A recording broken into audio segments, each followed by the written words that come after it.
complicado resumir en unas breves palabras un libro. Realmente que se titula significativamente Un militante de base en y pongo entre paréntesis, la transición, es una experiencia personal al hilo de los acontecimientos que estaban sucediendo en España en un momento crucial. Estamos hablando de la transición de una dictadura a una democracia, de todo lo que sucedió en España en aquellos años, a partir fundamentalmente del asesinato de Carrero Blanco aquel día de 1973. A partir de ahí se desencadena toda una dinámica en la que, simplificando, había dos grandes fuerzas: los reformistas que provenían del régimen franquista, que querían pasar de la ley a la ley y hacer una reforma que no supusiera una ruptura democrática. Es la operación que dirigió con audacia y con inteligencia Adolfo Suárez, y la oposición democrática, que entonces protagonizaban el Partido Comunista de España y el Partido Socialista, que lo que propugnaban era una ruptura democrática. Ninguna de las dos opciones se pudo imponer a la otra, y yo creo que encontraron una solución que era la única posible, que fue el consenso, el entendimiento, el pacto, el acuerdo. Y eso desencadenó en la Constitución de 1978, que pudo ser la de todos porque no era la de ningún partido en particular. Y bueno, yo creo que es un fruto que merece la pena poner en valor, ¿no? Ahora hay quien ha denostado lo que llaman peyorativamente el régimen del 78, y sin embargo yo creo que aquello fue un ejercicio de responsabilidad por parte de todos los dirigentes políticos, que partían de posturas muy enfrentadas, que sin embargo fueron capaces de encontrarse y de llegar a acuerdos y de encontrar una solución superadora de la violencia y del cainismo fratricida que desgraciadamente había protagonizado la historia de España en los siglos XIX y XX. Cuando ve cómo está la situación de la política actual y recuerda lo que ha escrito en ese libro, ¿qué se le viene a la cabeza? Bueno, soy optimista, hay coyunturas. Yo espero que en algún momento dado la situación se relaje y cambie. De todas maneras, hay que situar lo que pasa en España también en el contexto internacional, europeo y mundial, ¿no? Aquí estamos asistiendo a un capítulo local, nacional, de unos acontecimientos y de unas fuerzas que lamentablemente ceden a nuestro propio país.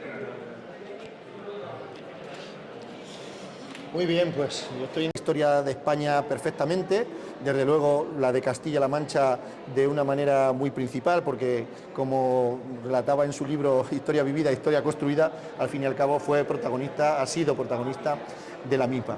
Y lo que me importa y lo que me gusta del libro y lo que me ha emocionado durante su lectura, durante estos días, es sobre todo el encuadre que da a lo que son hechos conocidos, porque existe suficiente bibliografía, numerosos trabajos además de carácter cinematográfico en torno a los últimos años de la dictadura, la transición y los primeros años de la democracia.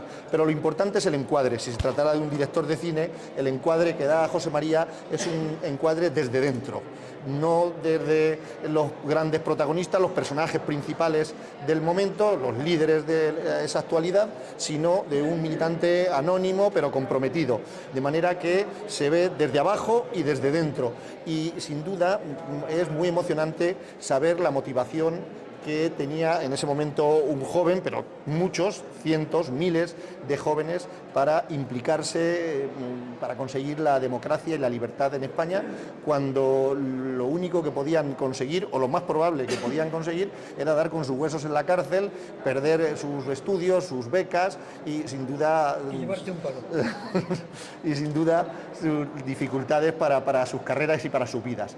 Y por eso es emocionante saber que hubo una generación anónima entonces, hoy en el caso de José María sin duda protagonista, pero una generación de hombres y mujeres jóvenes, muchos de ellos, que de una manera solidaria, desinteresada, emocionante, pero arriesgada al mismo tiempo, lucharon por la democracia y por la libertad.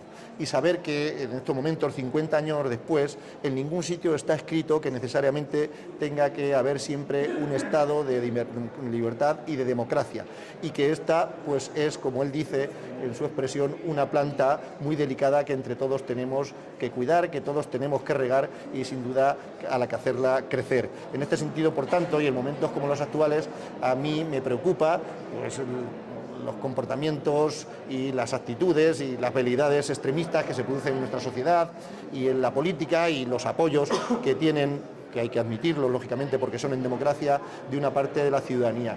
Y a veces pues siento también envidia de ver en estos días, por ejemplo, cómo los conservadores franceses han conseguido derrocar a uno de los suyos porque pactaba con la extrema derecha, sin duda, con los que no creen en la democracia y en la libertad. Y lo digo con envidia cuando aquí en España estamos viendo demasiadas ocasiones cómo rompen, cómo superan esa línea roja y la derecha se echa en brazos de la extrema derecha. En fin, creo que los progresistas tenemos una obligación de, por encima de nuestras ideas, de nuestras siglas, de lo que somos y representamos como partido, cada uno en las ideas en las que militamos, una obligación de defender la libertad y la democracia.